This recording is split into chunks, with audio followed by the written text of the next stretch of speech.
In December 1804, inside the Grand Cathedral of Notre Dame in Paris, something extraordinary happened that would shake Europe to its core. Napoleon Bonaparte didn't wait for the Pope to crown him.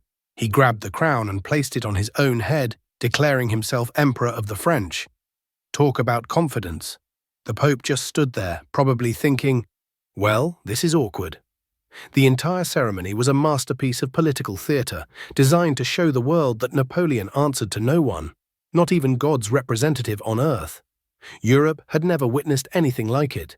Here was a guy whose family was so broke they could barely afford decent clothes. Yet, in just over 10 years, he'd clawed his way from being a nobody from the island of Corsica to becoming the absolute ruler of France.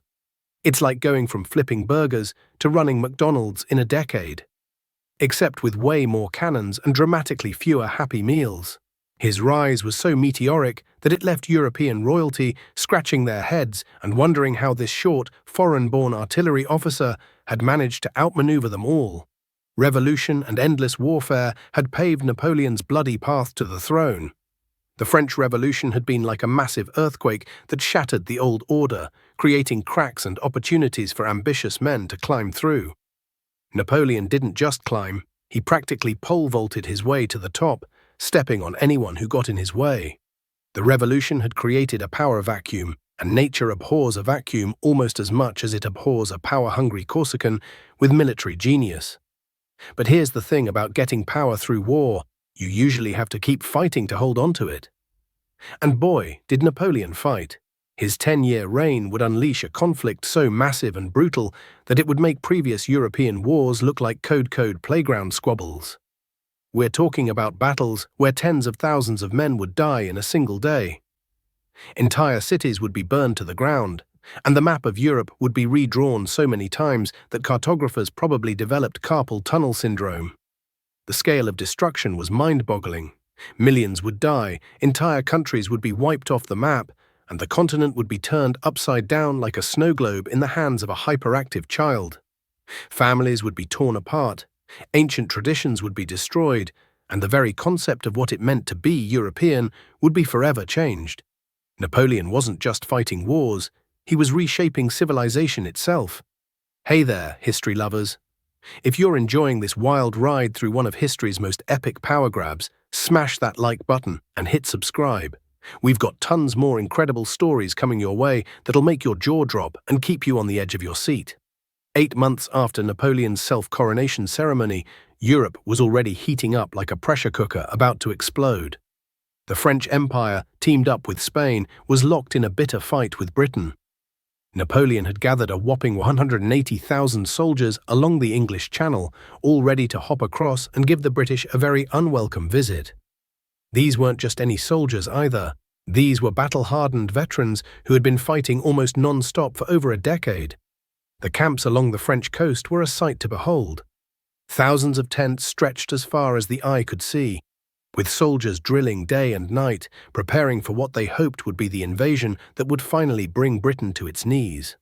The sound of marching feet, shouted commands, and clashing weapons filled the air from dawn to dusk.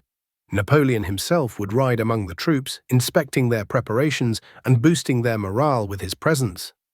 But there was one tiny problem that stood between Napoleon and his dreams of conquering Britain: the British Royal Navy.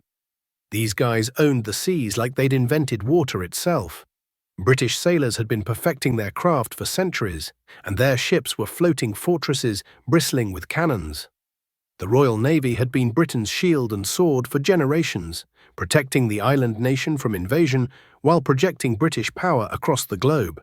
As long as British warships patrolled the Channel, Napoleon's invasion plans were about as useful as a chocolate teapot in a sauna. The French army could march around all they wanted, practicing their formations and sharpening their bayonets, but they weren't swimming to England anytime soon. Napoleon probably stood on the cliffs of Dover, staring across the Channel at his enemy, feeling like a kid with his nose pressed against a candy store window. He could see what he wanted, but he just couldn't reach it. The British fleet was a marvel of naval engineering and seamanship. Their ships of the line were massive wooden fortresses, some carrying over 100 cannons and crews of nearly 1,000 men.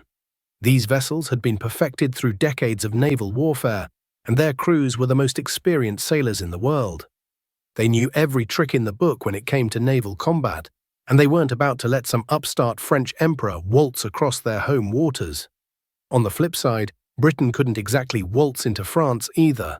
Their army was good, but not take on Napoleon's entire military machine good.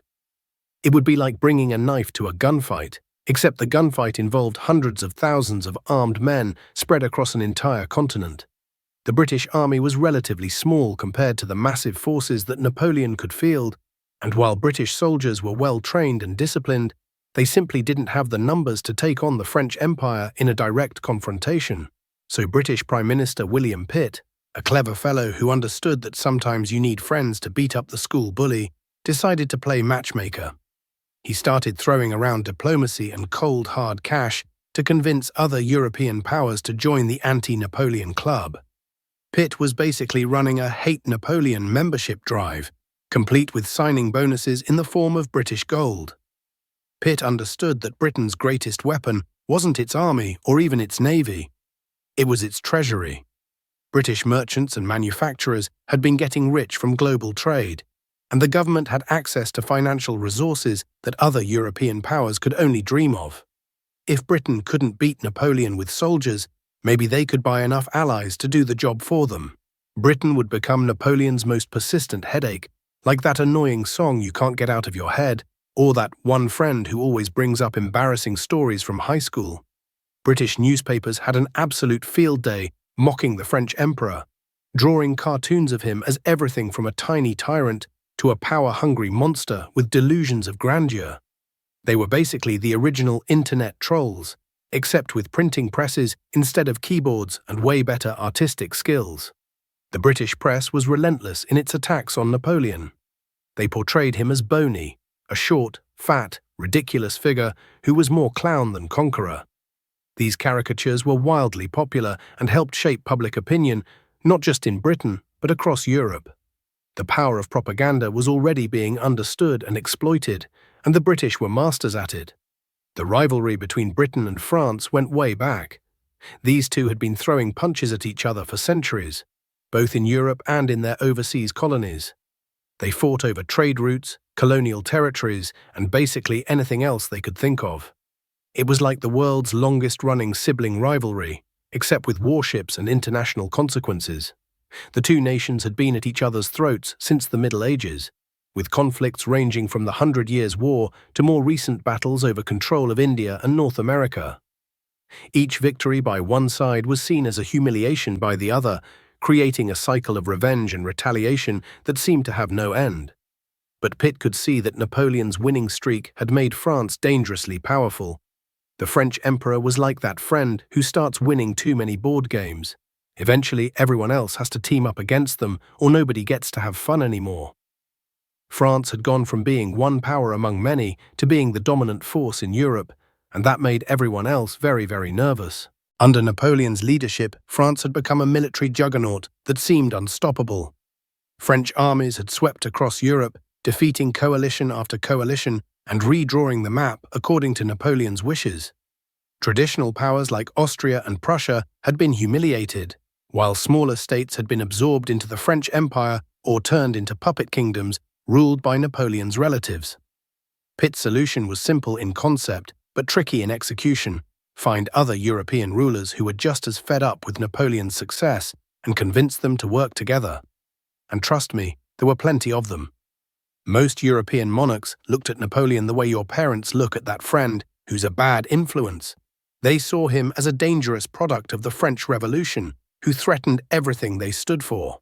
You have to understand, Napoleon wasn't just another king or emperor in the traditional sense. He was a self-made man who had risen to power through merit and military genius, rather than being born into it.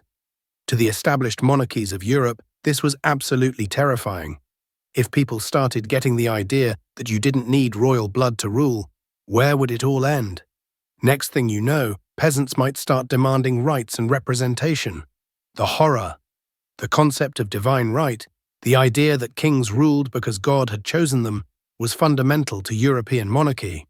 Napoleon's success challenged this entire worldview. If a commoner could become emperor through his own efforts, what did that say about the legitimacy of hereditary rule? It was an existential threat to the entire European order. Austria had the biggest grudge against Napoleon, and for good reason. The Austrians had watched helplessly as French victories slowly chipped away at their influence in Germany and Italy.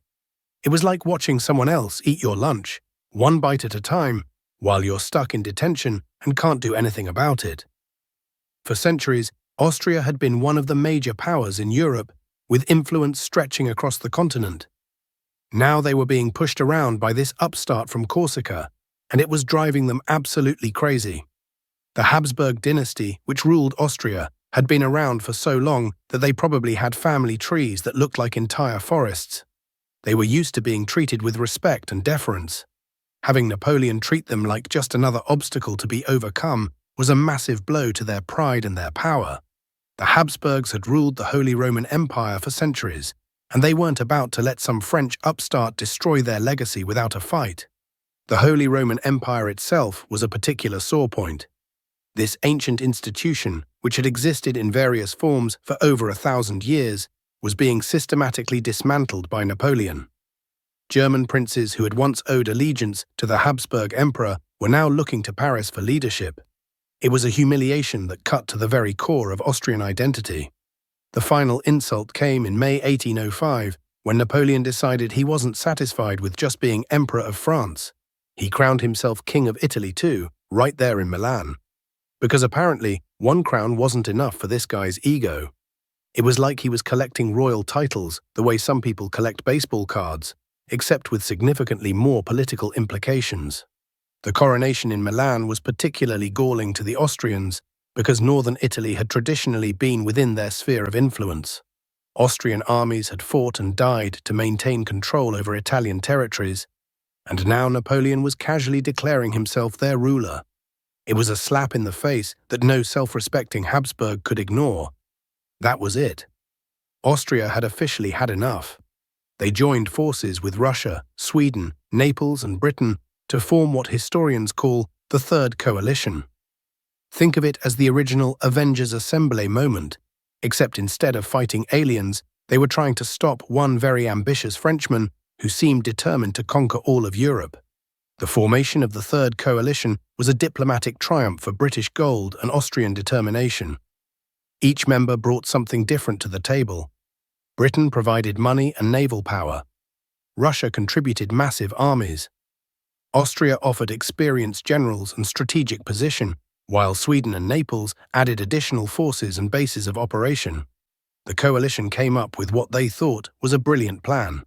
A series of coordinated attacks that would hit France from multiple directions at once. The main punch would come from a combined Austrian and Russian army that would march across the Rhine River straight into France. Meanwhile, other forces would attack from different angles, stretching French defenses to the breaking point. The plan looked good on paper. They would attack from the east with the main Austro-Russian force, while British-supported landings would threaten French coasts. Swedish forces would tie down French troops in northern Germany, and Neapolitan armies would create problems in southern Italy. It was supposed to be a coordinated masterpiece that would overwhelm even Napoleon's military genius. On paper, it looked foolproof. They had superior numbers, multiple attack routes, and the financial backing of Britain's seemingly endless treasury. What could possibly go wrong? Well, as it turns out, quite a lot. They were about to learn why you should never underestimate a guy who crowned himself and had never lost a major battle. The coalition's biggest weakness was also its apparent strength: coordination. Getting armies from different countries, speaking different languages, and following different military traditions to work together effectively was like trying to herd cats. Each general had his own ideas about strategy, his own national interests to protect, and his own ego to satisfy. Napoleon had spies everywhere. The man's intelligence network was better than most modern governments. He had informants in enemy camps, diplomats who reported back to him, and a general understanding of European politics that bordered on supernatural. When word reached him about the coalition's plans, he didn't panic or call an emergency meeting with his advisors. Instead, he did what he always did best. He acted fast and hit hard. Napoleon's spy network was legendary. He had agents in every major European capital, and his diplomatic corps was trained to gather intelligence as well as conduct negotiations. French gold bought information from corrupt officials, while French charm extracted secrets from loose-lipped aristocrats. Napoleon often knew what his enemies were planning before they did. Napoleon understood something that many of his enemies never figured out. In war, timing is everything. It's not just about having the biggest army or the best weapons, it's about using what you have at exactly the right moment. He knew that if he let all these different armies link up and coordinate their attacks, he'd be in serious trouble. So instead of waiting around like a sitting duck, he decided to flip the script entirely. The concept of interior lines was central to Napoleon's strategy. By positioning himself between his enemies, he could move his forces quickly to concentrate against one opponent while the others were still getting organized. It was like being in the center of a wheel. He could reach any point on the rim faster than his enemies could reach each other. He immediately ordered his army, which he'd recently renamed La Grande Armée, because everything sounds more impressive in French, to march toward the Rhine River. But Napoleon wasn't planning to defend France. Oh no, this guy was going on the offensive. While his enemies were still getting organized and arguing about who should be in charge of what, Napoleon was already moving his pieces on the chessboard. La Grande Armée was Napoleon's masterpiece, a perfectly organized military machine that could move faster and hit harder than any army in Europe. It was divided into corps, each capable of independent action, but able to combine for major battles. The soldiers were veterans of countless campaigns, led by marshals who had proven themselves in battle after battle. His target was the Austrian army, led by General Mack.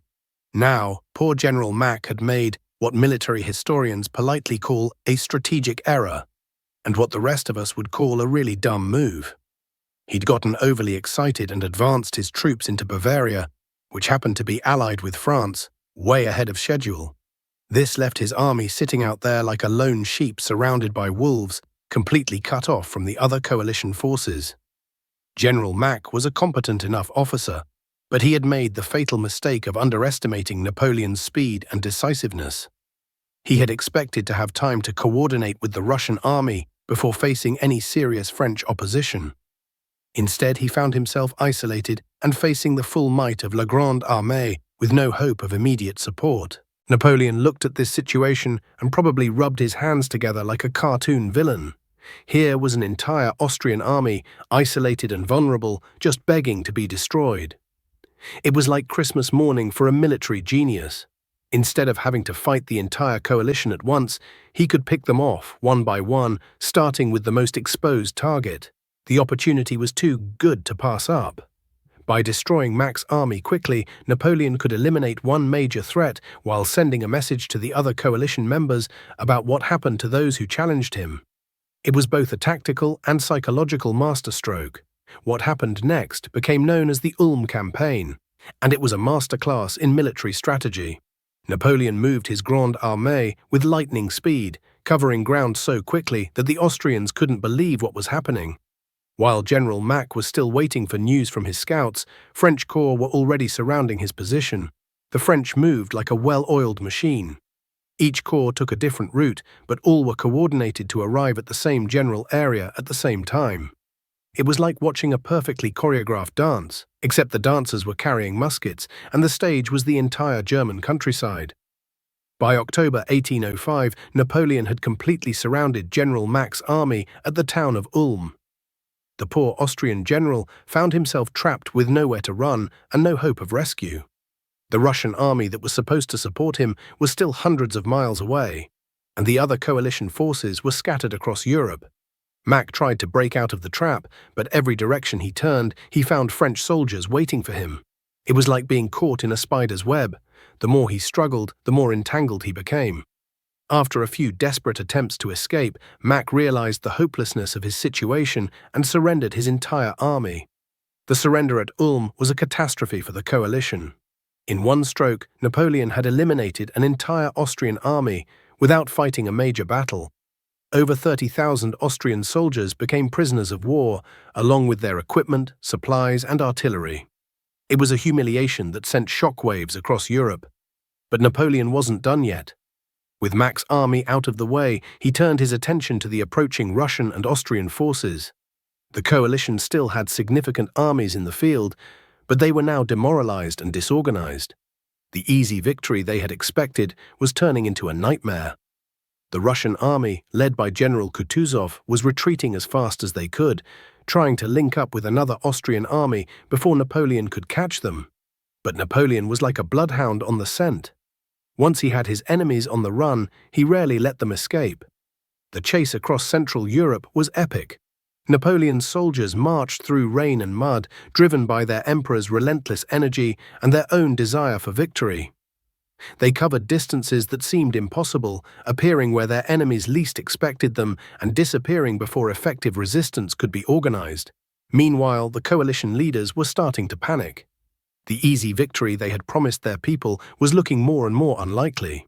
Worse, Napoleon's success was inspiring his supporters and demoralizing his enemies. French morale was sky high, while coalition forces were beginning to question whether they could actually defeat this seemingly invincible emperor. The climax came on December 2, 1805, at a place called Austerlitz. Napoleon had finally cornered the combined Russian and Austrian armies, and both sides knew that this battle would decide the fate of the Third Coalition. The coalition forces actually outnumbered the French, but Napoleon had chosen his ground carefully and had a plan that would go down in history as one of the greatest tactical masterpieces ever conceived. The Battle of Austerlitz was Napoleon at his absolute best. He deliberately weakened his right flank, making it look vulnerable and tempting the coalition forces to attack there. When they took the bait and committed their reserves to what they thought would be a decisive assault, Napoleon struck with devastating force at their weakened center. The result was a complete rout. The coalition army was shattered, with thousands killed, wounded, or captured. The Austrian emperor and Russian Tsar barely escaped with their lives, and their armies were so badly mauled that they couldn't continue fighting. In a single day, Napoleon had destroyed the Third Coalition and established himself as the master of Europe. The aftermath of Austerlitz was swift and brutal. Austria was forced to sign a humiliating peace treaty, giving up vast territories and paying enormous reparations. The Holy Roman Empire, which had existed for over 1,000 years, was officially dissolved. Napoleon's German allies were rewarded with new territories and titles, while his enemies were punished severely. Russia retreated back to its borders, licking its wounds and planning revenge. Britain found itself once again isolated, its carefully constructed coalition in ruins. The other coalition members either made separate peace deals with Napoleon or simply gave up the fight entirely.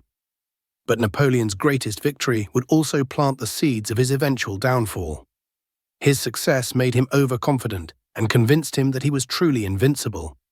He began to believe his own propaganda and started making increasingly risky decisions that would eventually lead to his destruction. The Continental System, Napoleon's attempt to strangle British trade by forbidding European countries from trading with Britain, would prove to be a major mistake.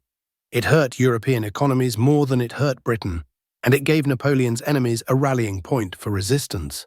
The invasion of Spain in 1808 would bog down hundreds of thousands of French troops in a brutal guerrilla war that drained French resources and manpower. The Spanish people, inspired by nationalism and religious fervor, proved impossible to subdue completely. But the biggest mistake of all would be the invasion of Russia in 1812. Napoleon, drunk on his own success and convinced that one more great victory would finally bring peace to Europe, assembled the largest army in history and marched into the Russian wilderness. What followed was one of the greatest military disasters in history, as the Russian winter and scorched earth tactics destroyed the Grande Armée. The retreat from Moscow was a nightmare of epic proportions. Of the 600,000 men who had crossed into Russia, fewer than 30,000 would make it back in fighting condition.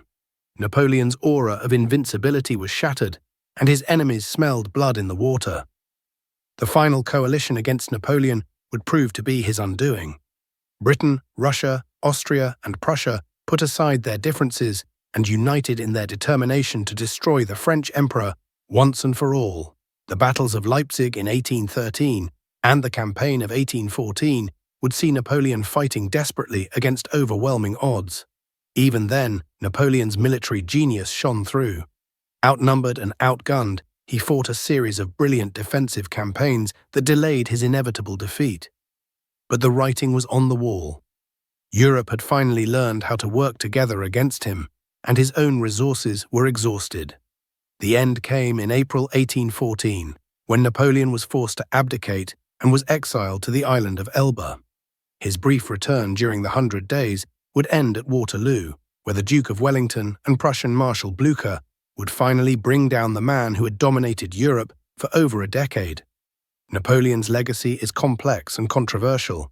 He was undoubtedly a military genius whose innovations in warfare influenced military thinking for generations.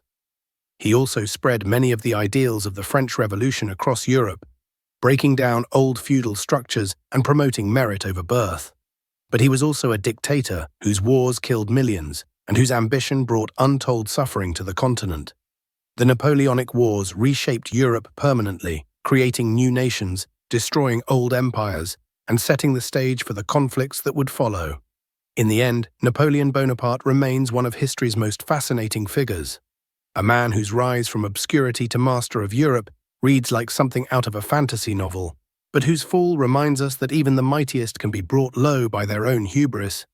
That's the incredible story of Napoleon's rise and fall, from a nobody from Corsica to the master of Europe and back again. If you enjoyed this epic tale of ambition, genius, and ultimate downfall, make sure to smash that like button and subscribe for more amazing historical stories. Share this with anyone who loves history. They'll be amazed by this incredible journey through one of the most dramatic periods in human history. Thanks for watching, and we'll see you in the next video.